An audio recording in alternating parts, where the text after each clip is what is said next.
السلام عليكم ورحمة الله وبركاته. وأسلو عبد الرحمن أسلو عمر أسلو مهدي عبيد أسلو باشا مدلود أما أسلو قبل كبنادر بنادر واحد من العيلة اللي تاجن قلاش اللي تاجن هرتي اللي تاجن وشعب كي قبل كبنادر أصاب حمانته إن إلى شدان كذا قالمان ديدان حقوق ذو الأفضوبه وحال كانوا أصاب حنا إن عدينه إن دولته أي ما أنت ربطه إن أي سياسة ليسه حقوق قبل كبنادر قال هان مدحونا جمهورية فدرالك الصومالية محمد عبد الله فرماجو وحقوق عن صدي إن أو سياسة ليه إن حقوق قبل كبنادر تاسو أي كحي شودين مدحونياش أسوي كهري اسكنوا دهين إن أفضوان أما أي سياسة ما أنت وحن ديدنا وان عدينا إن مرنا بك أقبل دون إن مدحونا جمهورية فدرالك الصومالية إن حقوق إن السياسة ليه أو كده مدة كده حيسو حقوق قبل كبنادر معهن مدة كده حيسو حقوق قبل كبنادر معهن مد برلمان أطاله حقوق قبل كبنادر معهن مد وحلقة ويدينا أقل كسره حقوق قبل كبنادر معهن مد وحلقة ويدينا مدحونا هي رجل وزارها حقوق قبل كبنادر وحا إسكاله ولقى نقطعنا هذا نقطعنا شعب قبل كبنادر أيها كتشنايو مجرى قضية أما سياسي أما حلبان أودوا له إنه يرى هذا وحن مثلا قبل كبنادر حقوق دي سنة اللوق حقوق اللوق لقي كرو أما ضد وجه وقصب سكرو شعب قبل كبنادر وحن كده علمينا أن ديدنا ظلمية iyo waxa la sheegayo dastuurka qodobka sagaalaad oo warkii soo yeeray madaxweynaha oo ahay in gobolka Banaadir lagu dhaqaayo qodobka sagaalaad hadii aan lagu dhaqin Jubbaland Banaadir lagu ma dhaqaayo qodobka sagaalaad hadii lagu dhaqin Puntland Banaadir lagu ma dhaqaayo qodobka sagaalaad hadii lagu dhaqin Koonfur Galbeed Banaadir lagu ma dhaqaayo qodobka sagaalaad hadii lagu dhaqin قلب السيارة هذا أنا لقول دخين قال مدوق قبل كبنادر عندكم دخلت ما جرتوا قبل كبنادر لقوا مخاذ كرا أفضوب ولقوا مخاذ كرا لالوش قبل كبنادر لقوا مخاذ كرا أضيب لالوش لسي حلما لالوش لسي لقوا مخاذ كرا تدكي سواك وأنا شل الدفاع علينا ما أنت اللي الدفاع عنين عد يا رويين عد على عدي ما أنت اسكت ده إن حقوق ده إن ندوس فيسو إن أنكر كارك ويدارينه ما يجي جوت عقود تقولون وعند ديار الناس إنه بضع إن وحيلي نلون نبت اليوم وحاجرته dad la soo bixiyay maanta oo aan maqli jirnay in magaaladan ay joogan xoog wadaniyiinta oo madaxweyne farmaajo uu leeyahay waxa la sheegayaa waxa cad maanta in banaanka loo soo saaray xoogii wadaniyiinta waxay la joogan lambar 4 waxay joogan daljirka daason dadkaas ayaa waxa laga dhaadhiciyay inay yihiin dadka laga dhaadhiciyay maanta inay yihiin dadkii gobolka Banaadir oo ku taageersan madaxweynaha go'aanka waxa soo saaray dadkaasi ma ahan dad gobolka Banaadir matalayo waa xoogii wadaniyiinta oo farmaajo ku talagalay oo dhahayo ayaga ay dooranayaan dadka oo ku tashan yahay inay doortaan barito oo ku tashan yahay oo dhahay shacabku wax dooranayaan waa ayagaas waxaan cadeynaa waxa jooga daljirka daason lambar 4 joogo meelaha kale jooga ee calaamada farmaajo wato waa xoogii wadaniyiinta ay dhabtahay ee la sheegayo qaarkoodna waa hubaysan yihiin waxay u soo bixin shacabka gobolka Banaadir inay gumaadaan annaga diyaar uma nihin inaan dagaalano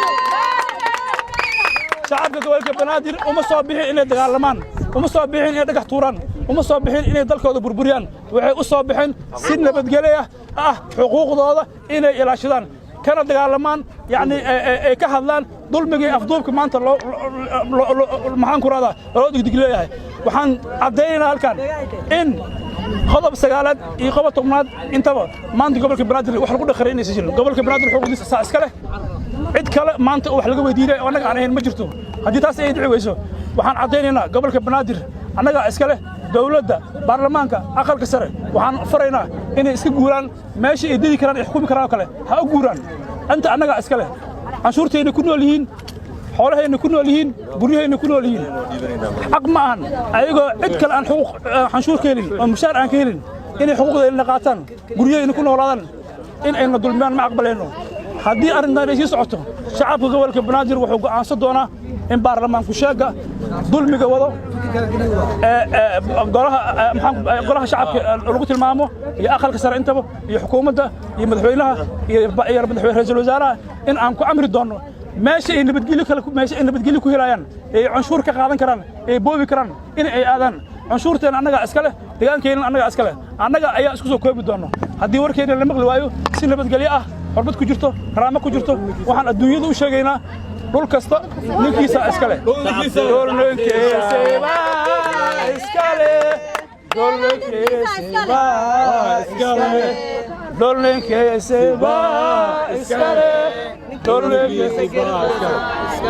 saad maqlaysiin shacabka gobolka banaadir waxay leeyihiin dhul ninkiisii baa iska leh dhul ninkiisa ayaa iska leh dhul ninkiisa ayaa iska leh nin ku yimid dhoof ku yimid ama nin immigrant-ah go'aanka ma gaari karo gobolka banaadir nin immigrant ka ah ama soo galootiya go'aanka ma gaari karo dadka go'aanka iska leh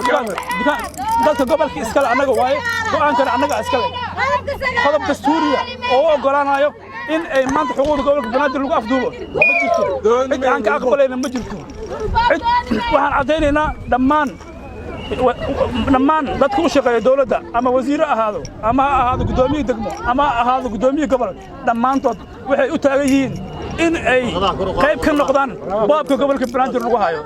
waxaa ka mid ah maanta oo caddaynayna guddoomiye gobolka banaadir iyo duqa magaalada muqdisho inuu maanta ku faraxsan yahay in gobolka banaadir in la doodo in la boobo inuu ku faraxsan yahay oo qayb ka yahay xoogga wadaniyiinta taasna maaha mid aqbali karna ma ahan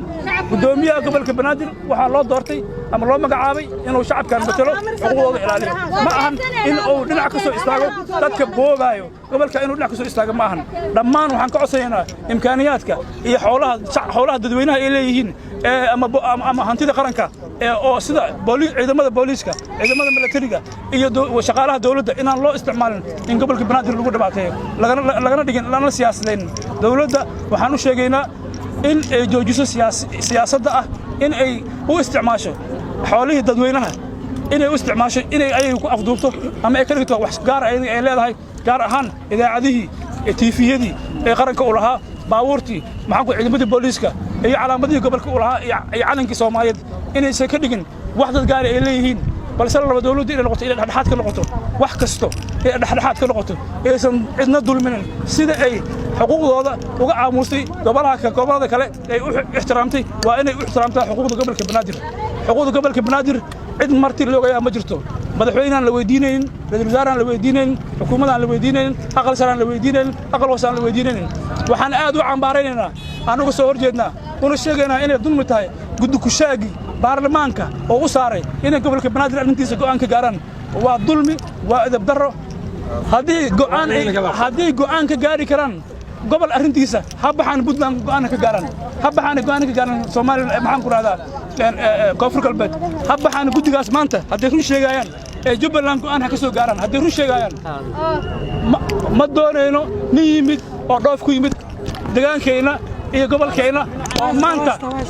aan ku weynay boqolaal kun oo wiil dhiigooda aan ku weynay oo maalin kasta lagu dilo oo canshuurteena lagu qaadanayo oo lagu go'doomiyay in maanta xuquuqdeena maanta xoogga wadaniyiinta lagu qaato ma aqbali karno marna ma aqbalayno waxaan diyaar u nahay annaga oo si nabadgelyo ku soo maraabaxayno in xuquuqdeena aan ku dhimanno